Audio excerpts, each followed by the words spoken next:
Amazing. A 22-year-old man on the ground. I'm recording everything. Right here. Look how many times they beating him. Look. He down. Look how many times they beating him.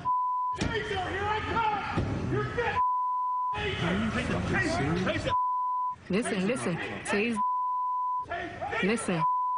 listen. 1, 2, 3, 4, 5, 6 cops on one man. Now that is from April 4th. A statement released by the Philadelphia PD. Authorities say they learned of the video just Wednesday. The Internal Affairs Bureau now reviewing the incident. Police also saying that suspect fought with officers and bit not one but two of them. The police statement also says the suspect was taken to the hospital for injuries that came from, quote, intentionally striking his own head against the protective shield in the police vehicle. Not everyone believing those are the source of the injuries. The arrest was for possession of crack cocaine. Tyreek Carroll there currently remains in jail, and police say some facts in the case remain to be investigated. It is fair at this point to note that parts of this case at least fit a pattern of other police brutality allegations around the nation.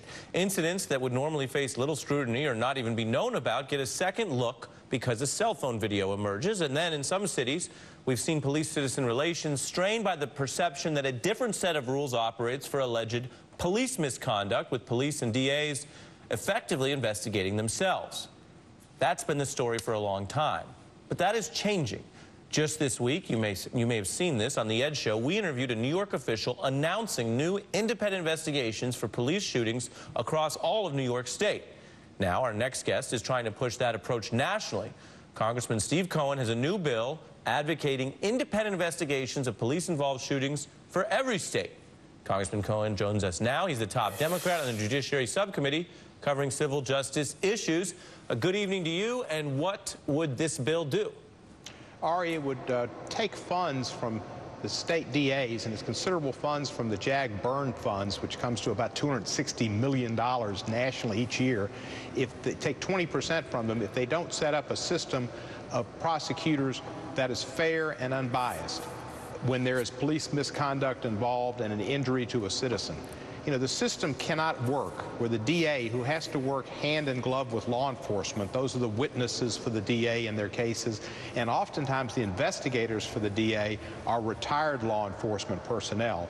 And if a DA indicts a local law enforcement person, there's a goodly likelihood that the local law enforcement cohorts are not going to like that, and they're not going to cooperate and work with the DA in the future on cases. We've certainly seen that dynamic that you just described play out.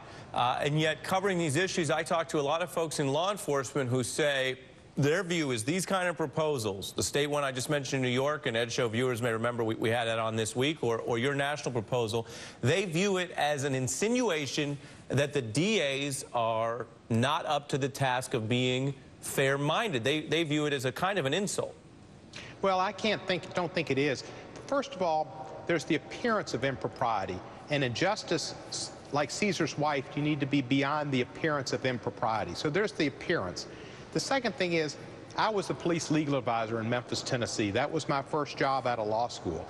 I know how this process works with policemen and DAs.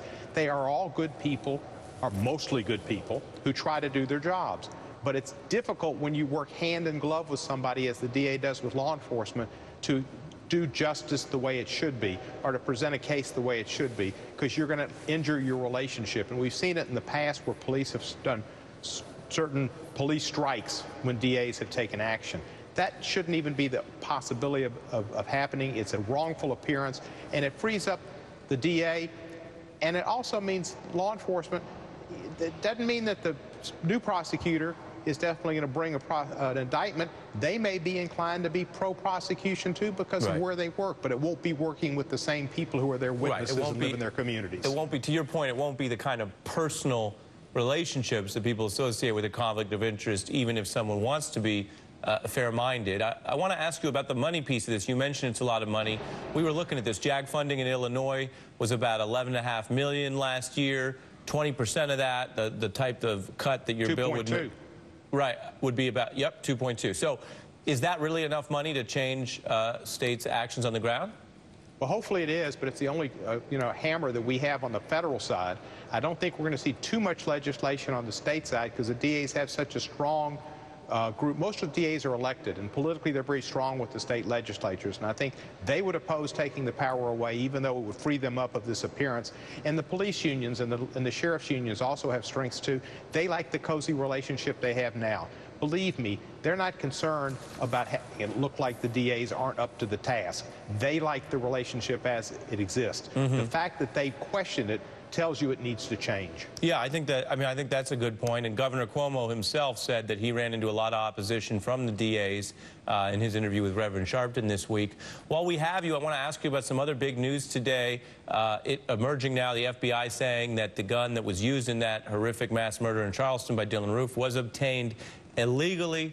Your thoughts on that? And I know in your role in the committee, you have some gun regulation ideas as well. Well, we need to tighten up. There are loopholes in gun laws that would allow people to purchase guns when they shouldn't. And even with this case, I'm not exactly sure what happened, but apparently